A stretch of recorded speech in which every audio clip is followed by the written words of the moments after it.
President Trump making a major announcement on U.S. missile defense technology that aims to keep Americans safe here at home, building on our defenses against adversaries like North Korea, Russia, and China.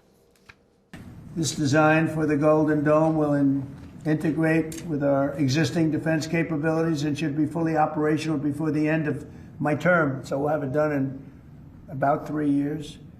Once fully constructed, the Golden Dome will be capable of intercepting missiles even if they are launched from other sides of the world and even if they are launched from space.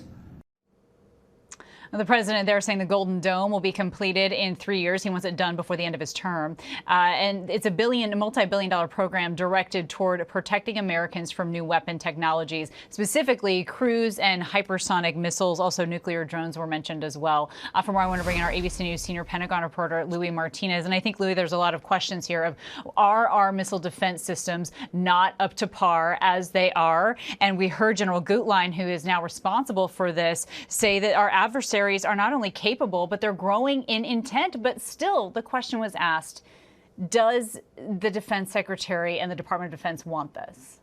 No, that's a really good question, Kana, and that's something that's been asked repeatedly since President Trump came up with this back in January when he issued an executive order. One of the things that we should recall is that the United States does have an existing system to protect against North Korean ICBMs, but the question has been raised, does the United States need to expand that further? Why does the United States need something larger?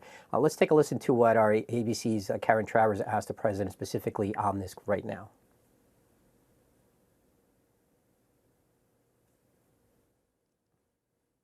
Mr. President, you had mentioned at the beginning of your remarks that this was a campaign promise of yours. Have military commanders asked for this system specifically? Because NORAD had said previously that the current system was adequate. So what does this get the United States Somebody said the current system is adequate. Before? There really is no current system. We have certain areas of missiles and certain missile defense, but there's no system. We just have some very capable weapons that hopefully we never have to use, but we have some very capable weapons. Now, this is a different league. So you hear the president say at the very end there, this is a different league. What he's talking about is that the United States has an existing system, about 60 ground-based interceptors based in California and in Alaska that are designed specifically to counteract and intercept any North Korean ICBMs. But when he says this is a different league, he's talking about Russia and China. Both of those countries are greatly expanding, significantly expanding their capabilities in terms of the number of ICBMs that they're building. And most importantly, when it comes to hypersonic technologies, these are missiles that can maneuver. And if they carry a nuclear weapon, a nuclear warhead, that means they might be able to evade any existing systems, including that more limited system that's designed against North Korea. So that's what the president is talking about when he says it's in a different league. But he's laid out a very, very ambitious timetable, Kana, to try to get what he says, make it operational within 3 years. Maybe what he means is getting initial operating capability within 3 years. But there's a big difference when we talk about that here at the Pentagon. Right. What does initial mean? I know they're concerned about these missiles being able to navigate around the radar that we currently have. And not only is the timeline ambitious, but I think perhaps the money that he laid out for it. So we know that there's $25 billion for the Golden Dome that's already in what he calls his big, beautiful bill that's being debated within the House right now. But he thinks, Louis, it'll cost, what, $175 billion in total? Yes, that's the number that he laid out. It's $175 billion. And we heard one of the senators who was in there in the Oval Office talking about how this was a down payment on the system. And I think that's an accurate way of characterizing it, because you're going to need to start to develop in the research of what systems you're going to need in space, what systems you're going to need to actually intercept missiles from the ground up into space. But the question remains, how can you meet this ambitious timetable in such a short amount of time? And when we hear $175 billion, over what length of time? The president obviously said over the next 3 years that it will be operational. But typically when you have a system like this, it takes maybe a decade or more for it to be fully operational. All right, Louis Martinez, our thanks to you, as always. And President Trump on Capitol Hill today, sending a warning to GOP lawmakers threatening to derail his agenda, calling out, quote, the grandstanders, while pushing Congress to pass his mega spending bill.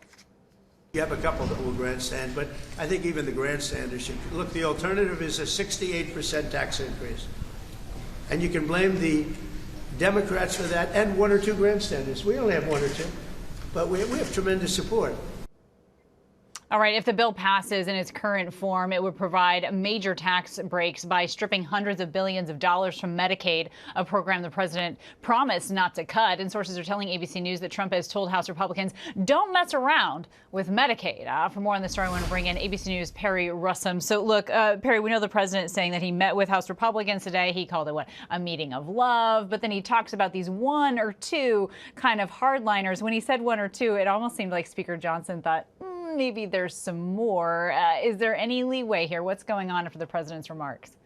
Yeah, so I mean, by all accounts, it was a good speech, a great speech by President Trump. But what's really important here is this vocal minority of congressmen who have been against this bill for quite some time. Trump mentioned the grandstanders there, mentioned, as you heard in the soundbite, one or two of them, but did not specifically mention them by name. But we do know that 4 conservative members of Congress on the Republican side have been against this bill, basically saying the cuts to Medicaid are not steep enough and it does not happen quickly enough. That is conservative reps Josh Burkeen, Andrew Clyde, Chip Roy, and Ralph Norman. They all voted no on this bill in committee on Friday, and then they changed their vote to present yesterday. So basically not saying yes or no on it, just kind of passing the buck to the next person. And by doing that, that allowed this bill to get out of committee and then go to the next step, which is going to be happening at 1:30 in the morning, technically tomorrow. So we have to see what this small minority of Republican congressmen think about what Trump had to say today. And it's quite possible changes come in the next couple of hours before this bill is presented, Kena. And changes is really my next question. So maybe there's changes into what we see get passed in the House, but it sounds like, Perry, that even if it does get passed in the House, a late night for you folks there in Washington, that there might be additional changes in the Senate. Yeah, it's quite likely that we are going to see changes on the Senate side. Even we heard from Senator Josh Hawley from Missouri a couple of days ago. He wrote an op-ed in one of the newspapers basically saying that this is going to be a devastating cut to rural America with these Medicaid cuts that are proposed in this bill currently, saying it's going to affect workers, their children.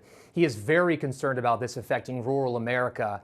And shutting down hospitals is what he's concerned about. So that is one point of view in the Senate. Then there's another point of view in the Senate that these cuts, again, do not happen quick enough and steep enough. So there's still different combating schools of thought on the Senate side. So quite likely, Kena, once this bill does get through the House and go to the Senate, more changes and more debates are likely. All right, so I'm concerned that the Medicaid changes starting in 2029 won't happen soon enough. It'll be interesting to see how this plays out, and I know you'll be watching it for us. Perry, thank you. Also, the Ukrainian Air Force claiming that Russia launched more than 100 drones into Ukraine following a high-stakes phone call between President Trump and Russian President Vladimir Putin. This is an effort to end Moscow's invasion of Ukraine, and officials there are confirming the damage in the country. Look at this. Overnight, this attack happened despite the president's latest statement saying that a peace deal between Russia and Ukraine is possible and that the two sides would immediately resume negotiations. Our ABC News State Department reporter Shannon Kingston is joining me now. I mean, look, we know these cross-border drone exchanges. I mean, essentially, they happen nightly, but this one was very intense. What is the indication right now from the State Department that this happened almost right after their conversation? Right, Kena. Well, it's certainly not a positive sign, but as you point out, it is par for the course at this point. But look, from the very jump, U.S. officials have said they're going to be looking at Russia's actions, not its words. But despite that, despite the ongoing attacks, Secretary of State Marco Rubio said today that the jury's still out when it comes to whether Russia is serious about negotiating for a peace. He said that they're waiting now for Russian leader Vladimir Putin to hand over a list of conditions for a temporary ceasefire before they make any kind of determination on that front. And we know that those conditions we've seen in the past from Russia have been quite outlandish. Is it possible, though, that negotiations between these two sides can resume quickly? Possible, but not practical. And that's why the U.S. and Ukraine have been pushing for a 30-day unconditional truce just to make space for negotiations. That is something that Russia has so far rebuffed. They say it's going to benefit Ukraine militarily, but really we know that Moscow is likely thinking about its own position on the battlefield. They think they're in a very good place to launch a productive warm weather offensive to make some serious gains, and that by delaying negotiations, they're only going to wind up strengthening their hand in the long run. All right, Shannon Kingston there at the State Department. Our thanks to you.